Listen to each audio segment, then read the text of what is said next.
Vinculación PAN, el podcast. Hola, bienvenidas y bienvenidos a Vinculación PAN. Soy Jorge Alfredo Hernández Pérez, secretario de Vinculación del Partido Acción Nacional en la Alcaldía Coyoacán.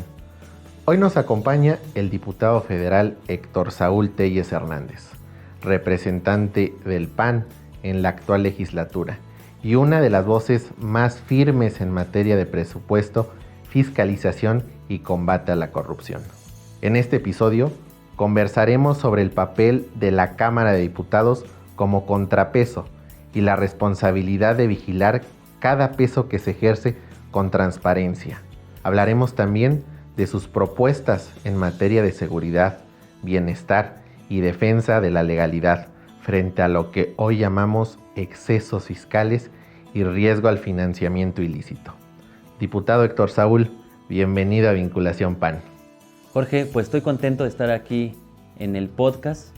Gracias por la invitación y felicitarte por esta iniciativa que la verdad es que hacía falta tener este tipo de espacios. Muchas gracias, diputado. Es un espacio para los panistas, para los simpatizantes y también para la gente que tiene un apego o se identifica con el Partido Acción Nacional, que conozcan un poquito más de sus legisladores, de la gente que tiene un cargo partidista o también un cargo de elección popular como tú, Héctor. Y pues bienvenido. Pues bien, vamos a aprovechar este espacio para platicar sobre el trabajo legislativo, sobre un poquito de la historia de cómo llegamos a Acción Nacional y sobre todo que sepan todo nuestro auditorio el lado también humano y el lado profesional de las personas que por fortuna nos tocó representar pues algún espacio dentro de Acción Nacional. Es correcto. Diputado Héctor, ¿para ti qué representa ser panista? Más allá del cargo. Sí, fíjate que cuando yo era adolescente, siempre me he tenido pues las ganas de participar en la vida pública y en la política. Siempre me gustó. Me gustó incluso desde estar apoyando a mis vecinos por si en aquellos momentos en la colonia faltaba que no había agua, pues lo clásico es de buscar la pipa de agua, tramitar, buscar y que la pipa llegara en aquel entonces en nuestras colonias, pues a veces a llenar los tambos porque no llegaba el agua. Desde ahí se empezaba, fíjate, desde ahí vi que hacer política era tratar de hacer el bien común en la comunidad.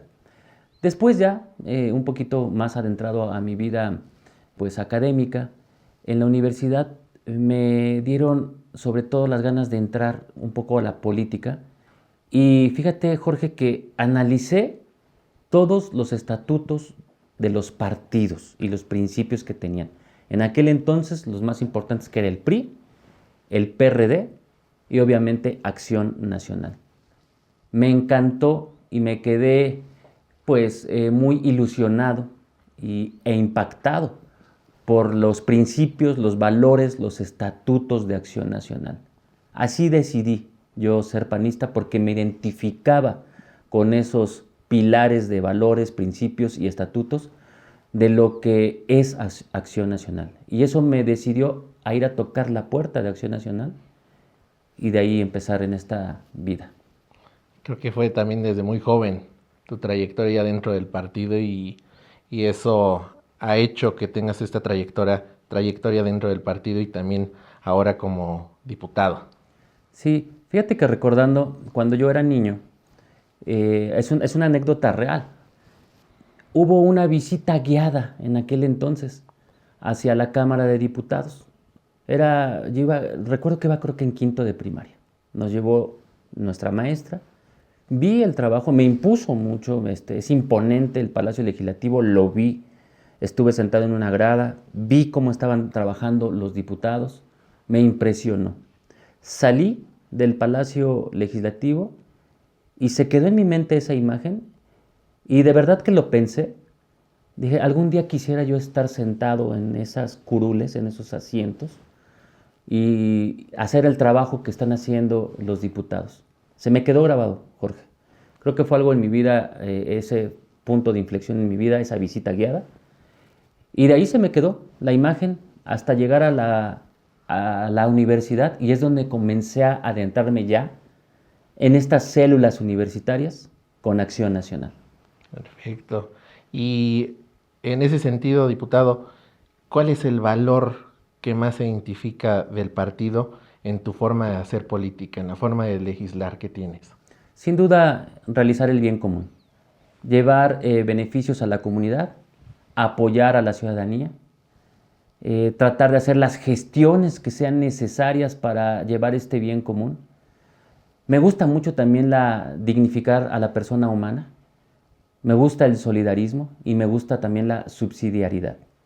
Y me gusta todavía más porque es un perfil que, aunque soy abogado, la vida me ha llevado para irme especializando cada vez en materia de economía y de finanzas públicas. Hacia allá también incluso fue mi maestría y estoy por empezar un doctorado en finanzas. Y me gusta porque comparto completamente la ideología de libertad de mercado. Entonces, pues eso es lo que me tiene aquí en Acción Nacional y lo comparto plenamente al 100. Muchas gracias, diputado. ¿Te consideras más abogado que político o abogado o más político que abogado? Fíjate que ser abogado me dio las bases para ser un buen político. La abogacía me permitió conocer el derecho, me permitió conocer el marco normativo de actuación de las personas, me permitió conocer la interacción y el día a día de los límites de actuación de cada individuo y me dio las bases necesarias. Me permitió ingresar a mis primeros trabajos como abogado, aprendí muy bien pues todo lo que es el derecho administrativo, el derecho notarial, fueron mis primeras incursiones en la vida laboral y eso me ha permitido desarrollar un poquito un instinto político más agudo, conociendo esta parte del derecho. El trabajo territorial y la vida social y el contacto con las personas también agudiza mucho el olfato político. La interacción con mis compañeros, he tenido grandes maestros en Acción Nacional, compañeros a los que he aprendido día a día, y eso me ha permitido hoy tener un bagaje político más agudo, pero basado en los principios que me dieron el derecho y después la administración pública. Sí, creo que va combinado, pero ¿de qué forma equilibras esa parte, ¿no? Desde el tema legislativo, sin descuidar el tema legislativo y sin descuidar el tema del territorio. ¿Cómo le haces para mantener ese equilibrio? Fíjate que para ser un buen político tienes que conocer el derecho, tienes que conocer, obviamente, si te vas a dedicar a ser legislador, el proceso legislativo. Todo esto está enmarcado en un área de la vida jurídica, normativa, del derecho, pero no puedes ser un buen político si estás alejado de las personas. Si ellos son tu electorado, tú tienes que atenderlos, tienes que comprometer y cumplir tu palabra, tienes que regresar con ellos a platicar de lo que estás haciendo, porque es lo mínimo que puedes hacer después de que ellos te dieron la confianza para estar en este cargo. Trato de estar el mayor tiempo posible en contacto ciudadano. Me caracterizo por ser un legislador profesional, pero también que me gusta estar con las bases sociales.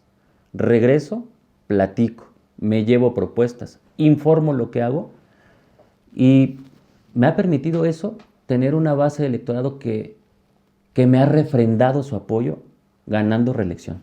Sí, creo que es parte de este trabajo porque escuchas a la gente, las necesidades y peticiones y que lo puedes plasmar en el ámbito legislativo. Y de ahí vamos desde donde empezamos, el bien común, los principios del partido. Así es. Y en tu carrera política, ¿cuál ha sido el momento más complicado que te ha tocado en el tema legislativo? Fíjate que yo podría pensar que tuve un momento de inflexión. En el año 2015 dejé de ser diputado local. Había aspirado a ser diputado federal por la vía plurinominal en una contienda interna en el partido. Me fue medianamente bien, tuve una votación relativamente buena, pero no gané algún espacio en donde yo pudiera estar dentro de la lista de representación proporcional en un lugar que me asegurara entrar en el año 2015 como diputado federal. Claro que duelen estas derrotas. En ese momento sentí que tal vez mi momento político estaba en el punto más bajo y había perdido una interna, por así decir. Pero fíjate que la vida te da oportunidades. Me rehice en 6 años, obviamente con apoyo de equipo político, con el apoyo, lo tengo que decir abiertamente, del presidente ahora nacional, Jorge Romero, que me permitió poco a poco volver a tener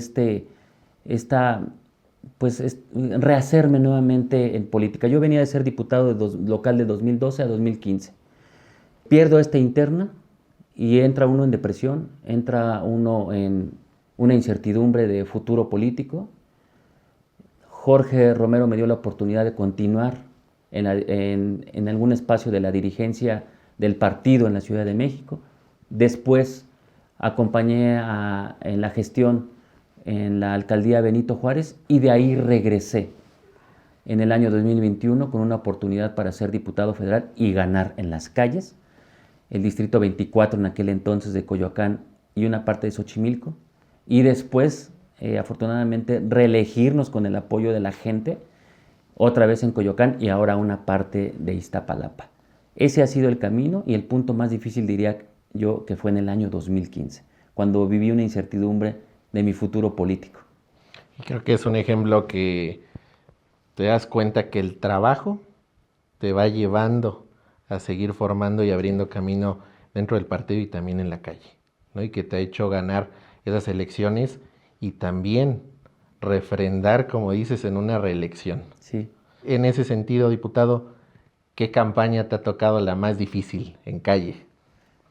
Fíjate que la más difícil en calle que yo viví, porque fue todo un reto, era algo que incluso yo pues no conocía bien todo el territorio porque era un distrito relativamente nuevo.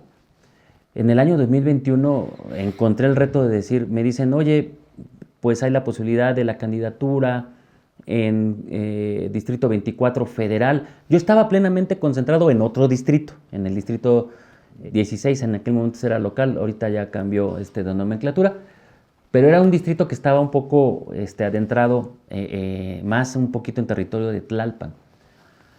Entonces, pues yo ya estaba viviendo en Coyoacán. Coincide, la verdad es que fue una coincidencia, yo ya estaba viviendo en Coyoacán y se da esta coyuntura. Pero para mí era un reto muy especial porque era una parte importante de territorio en Xochimilco. Imagínate nada más. Xochimilco, una alcaldía completamente de apoyo a Morena. Sí. Una alcaldía en donde Morena avasallaba completamente a la oposición. Y lo tomamos el reto, Jorge. Yo sabía que la parte de Coyoacán siempre ha habido un panismo más activo y más fuerte, sino que la parte más difícil era el territorio de Xochimilco. Y nos concentramos con mi equipo de trabajo, a quien mando un saludo a todo mi equipo de trabajo, que son unos verdaderos guerreros. Nos concentramos en la parte de Xochimilco sin descuidar Coyoacán. Y la sorpresa fue que el trabajo territorial que hicimos nos permitió ganar bastantes casillas secciones que nunca se habían ganado en Xochimilco por Acción Nacional. Logramos un contundente resultado y obviamente la parte de Coyoacán, que también habíamos trabajado y sin descuidar, pues nos impulsó y nos catapultó al triunfo.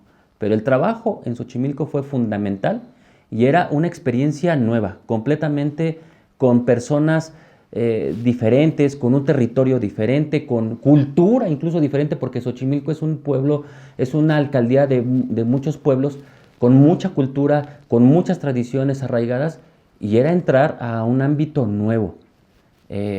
Nos recibieron bien Acción Nacional, recibieron bien la propuesta, logramos convencer a las personas y ganamos en el 2021. La combinación del trabajo territorial, que aunque son alcaldías vecinas, pues cómo cambia, ¿no? De un lado a otro es totalmente diferente. Completamente diferente. Teníamos que diferenciar el mensaje, teníamos que diferenciar el trabajo territorial, teníamos que diferenciar la narrativa que utilizamos de propuesta incluso en la campaña. Y Coyoacán, tengo que decirlo, No es que fuera fácil, por supuesto que no. Veníamos de perder ese distrito, que lo habíamos ganado en otros momentos. Ese distrito, lo tengo que decir, lo recuperamos en Acción Nacional con la propuesta que llevamos en el año 2021 y lo refrendamos en 2024. Nos metimos a trabajar mucho en las colonias populares. Hay colonias difíciles para Acción Nacional, como es la Carmen Cerdán, como es la colonia Emiliano Zapata.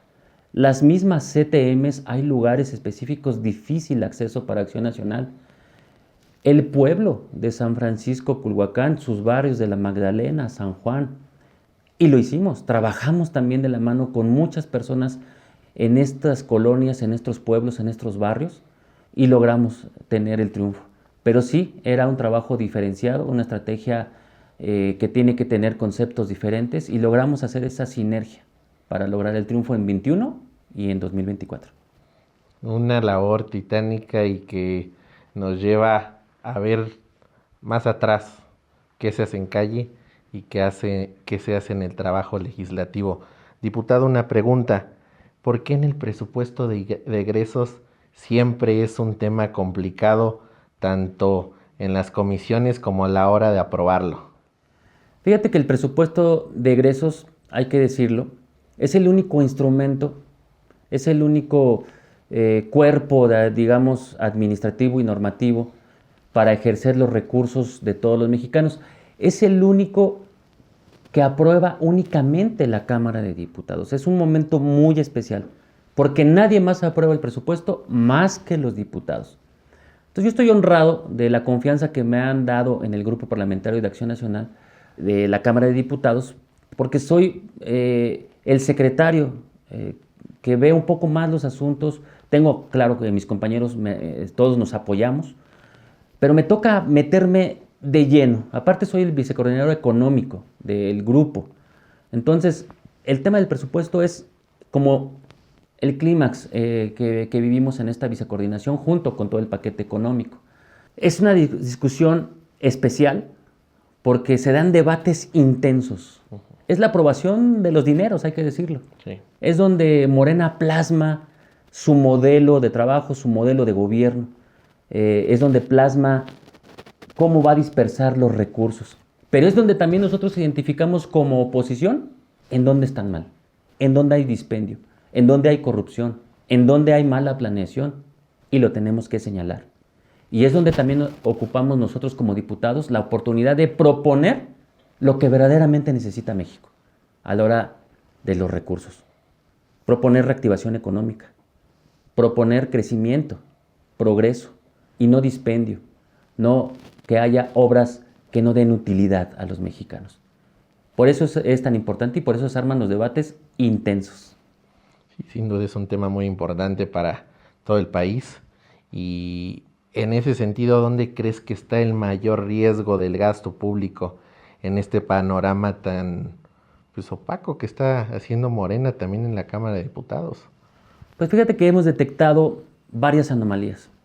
A mí me parece que el mayor dispendio de recursos, el mayor número y el cúmulo de corrupción que hay en este régimen, en este cártel de Morena que hoy tiene secuestrado a nuestro país, es en el momento de las megaobras. Ha sido proyectos que han permitido un saqueo completamente del dinero de todos los mexicanos. Fíjate nada más, Jorge. Durante 6 años de gobierno del expresidente López Obrador, que remarco y siempre lo digo, es el peor presidente de México, hubo un desvío de recursos, probable corrupción, señalado por la Auditoría Superior de la Federación, de casi 100,000 millones de pesos que nadie sabe en dónde están, que se esfumaron en esa administración corrupta, que hoy la Auditoría Superior de la Federación ya lo ha dicho de manera formal, que esos recursos pues no fueron justificados. De esos 100,000 millones de pesos, que no es una cantidad menor, prácticamente el 60%, es decir, 60,000 millones, están en corrupción en el Tren Maya, en la refinería de Dos Bocas, en el aeropuerto Felipe Ángeles, en los trenes que por desgracia ya vimos que dejaron muerte, que es el interoceánico, y todos los megaproyectos que según trabajó López Obrador. Y creo que es difícil en este panorama tan complejo que está manejando Morena. Para ustedes como grupo parlamentario, ¿es difícil entablar una negociación en este panorama actual? Muy difícil.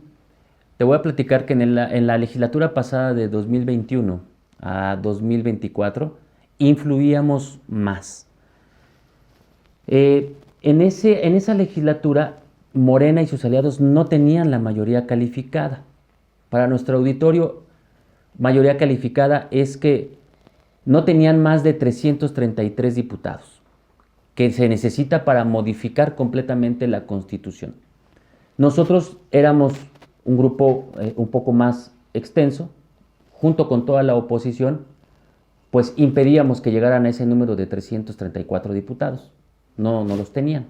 Entonces, muchas de las reformas o que intentaron en aquel momento el peor presidente de México, López Obrador, pues no pasaban, las podíamos detener, éramos un dique de contención en ese momento.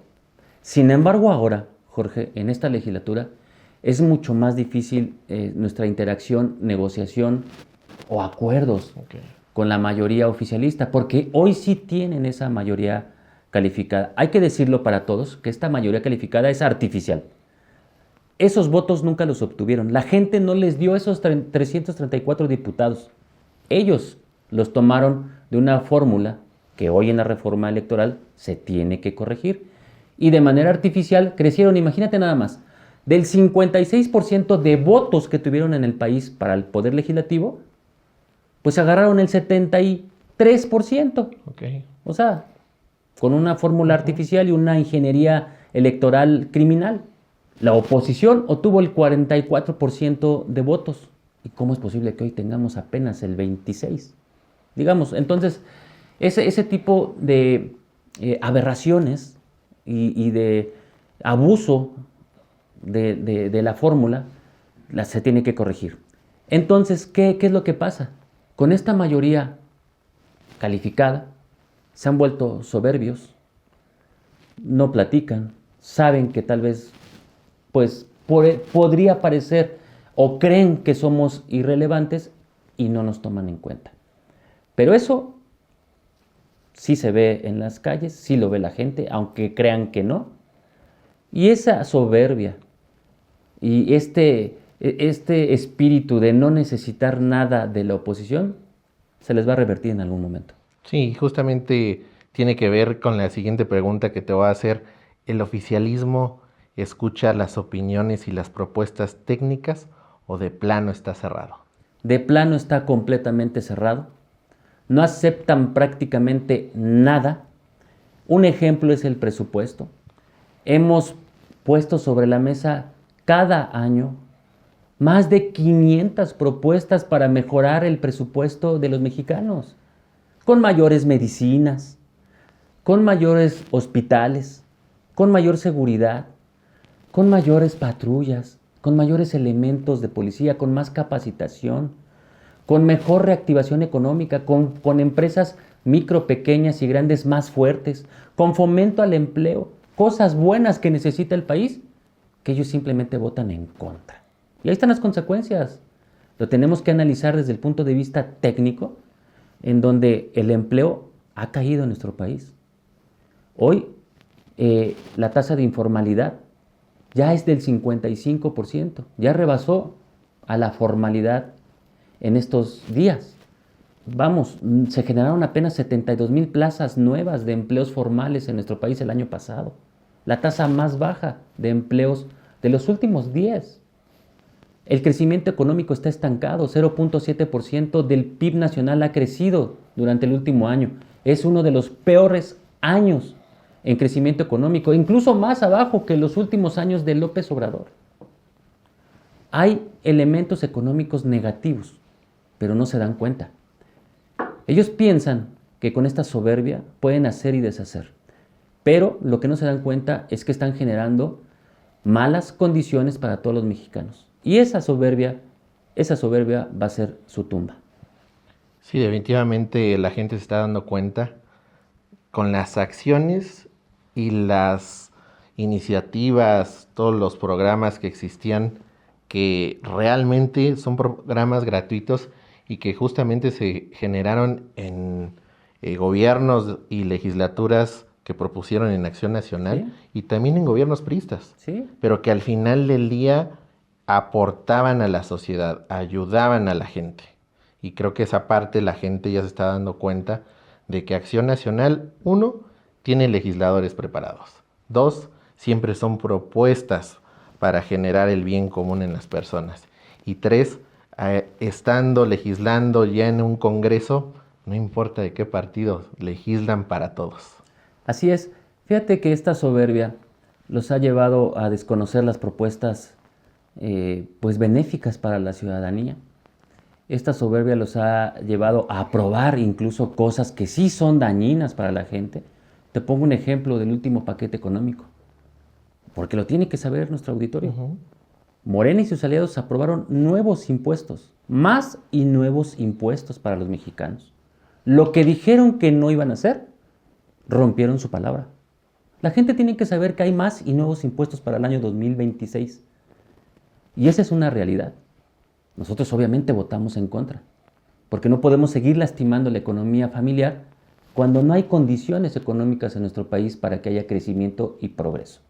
Ese tipo de cosas es los que seguramente, junto con otros elementos, como es la corrupción rampante que existe en este régimen, la soberbia, los narcopolíticos que están enquistados en Morena porque son reales, los problemas de haberse involucrado con el narcotráfico y asociarse con ellos, son lo que la gente va a castigar en el año 2027 y en el 2030. Sí, definitivamente son acciones que no se pueden ocultar. Así es. Y que es donde Acción Nacional tiene que entrar para llegar con una propuesta sólida a la calle. ¿Y tú qué consideras que tenga que hacer el Partido Acción Nacional en la Ciudad de México para que sea la mejor propuesta para la gente en calle? Nosotros que tenemos que salir a la calle.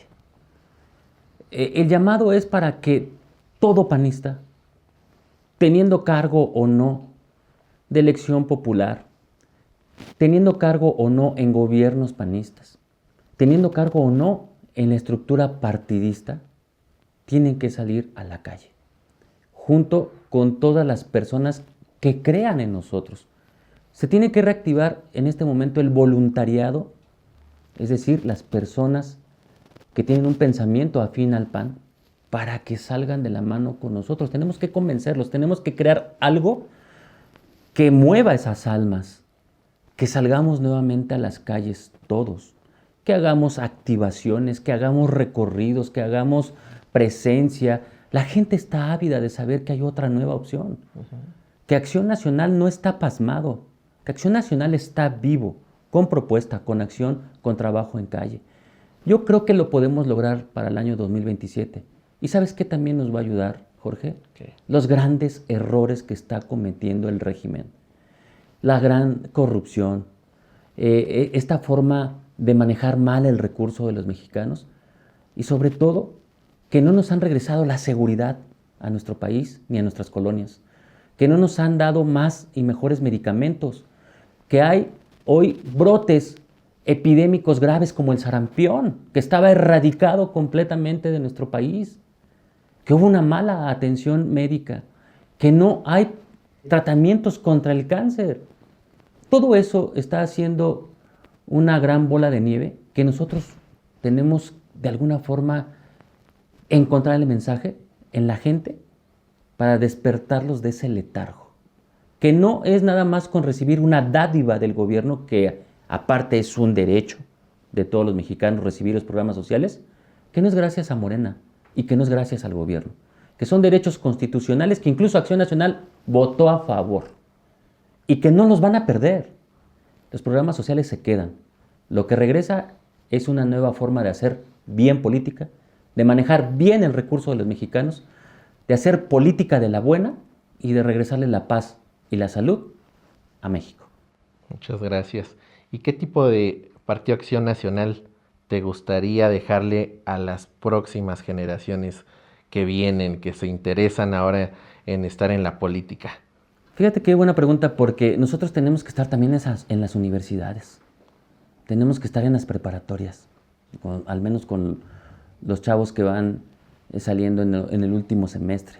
Tenemos que reactivar las células universitarias, pues si de ahí salimos muchos, con aquellos programas de células universitarias en donde nos enterábamos y los que estábamos interesados hacíamos una célula universitaria para participar dentro de Acción Nacional. Tenemos que ir con ellos, tenemos que incluso trabajar con aquellas generaciones que vienen más atrás. Yo recuerdo que teníamos antes unas áreas que se llamaban Nueva Generación o algo así, no me acuerdo. Antes de Acción Juvenil ya venían trabajando los que después iban a tener la edad para ingresar a Acción Juvenil. Tenemos que fortalecer Acción Juvenil. Acción Juvenil ha sido semillero hasta de presidentes. Sí. Entonces, hay que hacer toda una dinámica. Hay que crear ese mensaje que le llegue a los jóvenes. Hay que hacer nuevos contenidos, como este podcast incluso, que llegan a nuevas generaciones, a jóvenes que nos escuchen, hacer algo moderno, atractivo, disruptivo y llegarle al mensaje a estas nuevas generaciones que vienen atrás de nosotros. Sí, creo que es fundamental, como dices, llegar a las universidades, a las preparatorias, y es algo que se ha visto que el presidente nacional, Jorge Romero, está interesado en abordar el tema, ¿no? Creo que es un claro ejemplo de Acción Juvenil y que ahora es el presidente nacional del partido. Así es. Héctor, y cuéntame, ¿cómo te ves terminando la legislatura? ¿Te ves en un tema de regresar en una reelección o vas a buscar la alcaldía Coyoacán? Fíjate que tengo la oportunidad de reelegirme, pero creo que mi camino como diputado federal ha marcado en mí una satisfacción muy grande. Estoy preparado para un siguiente paso. Y cuando digo eso es que estoy preparado para gobernar, para hacer poder ejecutivo a nivel alcalde. Por supuesto que tengo aspiraciones para ser el alcalde de Coyoacán, por mi partido Acción Nacional. Estoy trabajando para eso y tengo la ilusión de poder obtener esa candidatura y darle el triunfo a Acción Nacional y refrendar el triunfo en Coyoacán. Que dicho sea de paso, Jorge, jamás, nunca ha ganado Morena. Y que hoy yo quisiera, de la mano con todos los ciudadanos, de la mano con mis compañeros de partido, tener la oportunidad de refrendar el triunfo en la alcaldía Coyoacán. Me siento preparado, he tenido un camino de trabajo en gobierno, mis estudios, mi trabajo profesional, mi trabajo legislativo, creo que me permiten acceder a esta oportunidad. Levanto la mano. Muy bien, y creo que el trabajo territorial te respalda. Sí, así que vamos a tener la mano levantada por Coyoacán. Haremos lo que pida la militancia, haremos lo que marque la dirigencia, lo digo abiertamente, porque hay ilusiones, hay aspiraciones, pero no hay obsesiones. Es correcto, y hay que seguir trabajando en calle. Así es. Perfecto, Héctor. Y cuéntanos un poco, ¿cuál fue el tema más complicado en esta reforma laboral? Fíjate que es una reforma muy importante. En algún momento hubo una disyuntiva porque Acción Nacional también protege mucho a las pequeñas, medianas empresas. Impulsamos mucho el crecimiento y fortalecimiento de la célula básica que brinda empleo a la ciudadanía. Y nuestra ideología de libre mercado, por supuesto que somos un partido apegado a los principios de impulsar la productividad, de impulsar el empleo, de impulsar el progreso. ¿Cómo? A través de la industria, a través de las empresas. Entonces, pues esta jornada de las 40 horas parecía un reto para la productividad y para las capacidades económicas de las unidades más pequeñas, que son las microempresas. Cuando se habla de la gradualidad de la implementación, creemos que es un buen paso. Cuando hablamos de la protección de los trabajadores y que tengan descanso, también es un buen paso.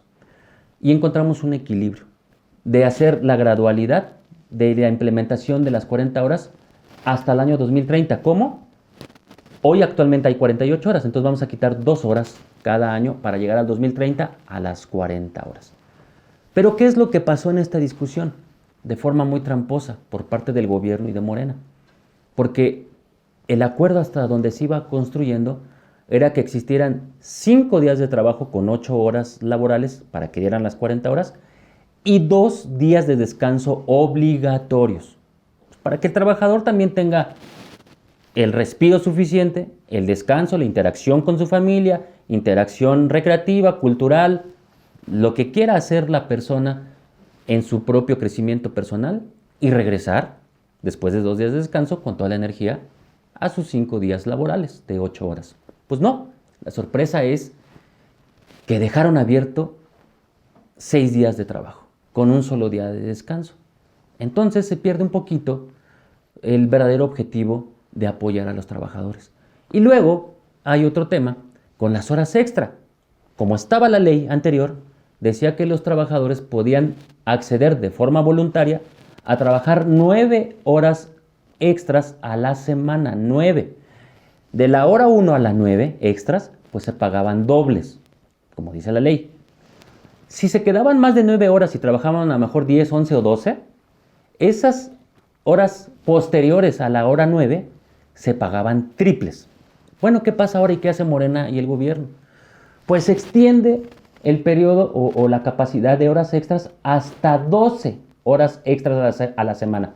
Antes era 9, ahora pueden ser 12 horas extras. Pero fíjate lo más grave, que ahora esas 12 horas extras se pagan dobles. Antes se podían pagar desde la 10 en adelante dobles. No, hoy se van a pagar dobles hasta la 12. O sea, le quitan una ganancia al trabajador. Y dicen, pues bueno, si trabajan más de 12 horas extras, la 13 ya será la que se pague triple. Pues ese es un retroceso completamente a los derechos ganados por la clase trabajadora para todo el gremio laboral. Por eso es que lo exhibimos en la tribuna y exigimos que fueran 5 días de trabajo por 2 de descanso y que se respetaran las horas extras. No se quiso. Acción Nacional lo puso sobre la mesa.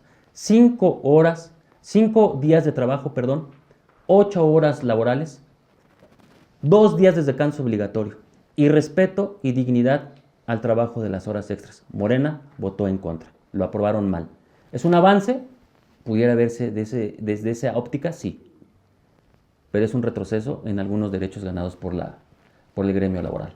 Y ahí viene la incongruencia del oficialismo, ¿no? Como hasta el mismo gremio de los trabajadores, el diputado federal, votando en contra, como que hay mucha incongruencia de eso, ¿no? No, presentando el dictamen, fíjate, una de las personas más corruptas, una de las personas envueltas en varios escándalos del gremio sindical, como este diputado, ¿no? Líder de una organización que se llama la CATEM. Imagínate nada más que incongruencias, cuando han sido ese tipo de organizaciones sindicales las que más han lastimado a los trabajadores y que incluso están pues catalogadas o acusadas en algunos estados de la República como organizaciones de extorsión.